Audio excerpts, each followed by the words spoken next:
So thank you so much, guys, for watching our YouTube channel, and we will give you, like some information about different topics on mental health here on this channel. And today, Jojo, who is my colleague, Dr. Josephine Rodriguez, and also a close friend of mine, we are going to talk about the cost of divorce for children.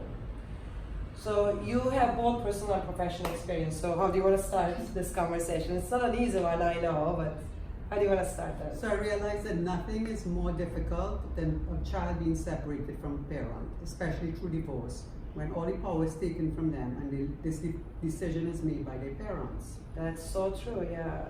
Usually, like parents only see this picture of divorce from their own perspective, and it's for them very hard to understand what the children's perspective on this.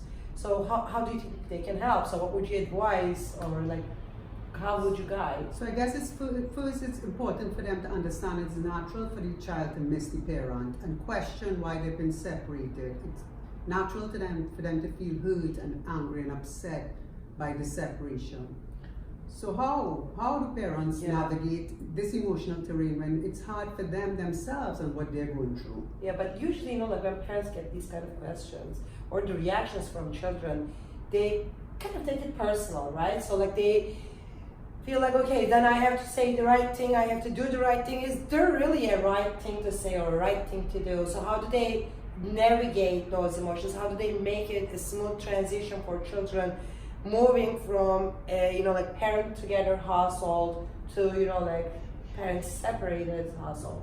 Well, because the most important thing is children need to know what's happening.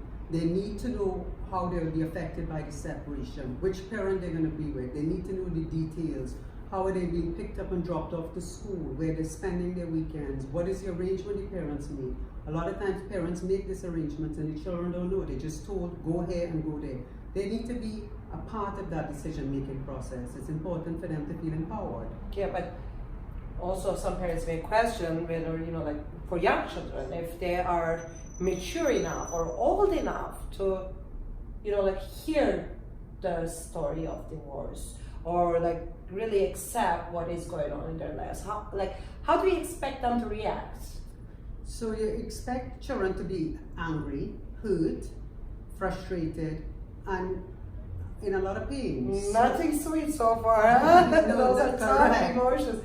Even us as adults to go through. So, correct. And I cannot imagine for a child to going through all this. Of course, it's so hard since they don't have the skills to manage those emotions. So how do they show these emotions? What should the parents do to help their children who go through those emotions? So acknowledging their emotions without passing judgment is really important to them. So if a child is upset, you acknowledge, I understand that you're upset, do you want to talk about it or not? Instead of, don't be upset, silly, or don't be angry, allow them to feel what they're feeling, because this is their way of expressing, and parents need to understand that, because when you're going through those emotions, you want somebody to understand what you're going through, not dismiss it either.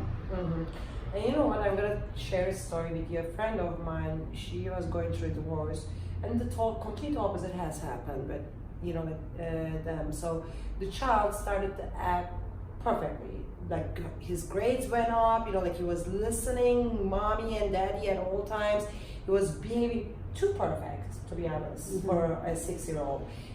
Because in his mind, unfortunately, they didn't really put attention and time to understand, because they were just happy with the fact that the child was acting too perfect. Yeah, right? It wasn't affecting them. Even though this was not the child's usual, but they were fine because the child was not reacting with anger or frustration, which is actually what we usually expect, right? As you said. So turns out the child thought he was the reason why they were getting a divorce, and he wanted to make everything perfect so that they could stay married.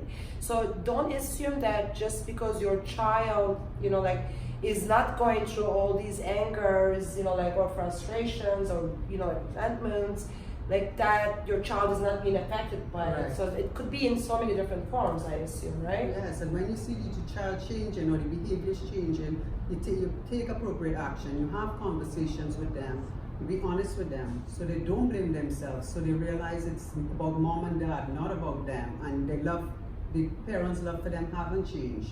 If you don't they hear age-appropriate responses, then yes, they do blame themselves. So you have to be 100% honest with the kids on the level that they understand. Yes. And again, we want to remind you, this is not an easy path for no one. And even if you're a therapist, you're not immune to any of those things because this is part of life. But we need to learn to kind of accept the emotions that don't feel comfortable, just the way that we accept the emotions that feel comfortable. And we wish you good luck. If you need any help, especially if you live in Miami Beach area, Miami area, Epic Wellness Clinic is here to help you guys. Have a wonderful rest of the day.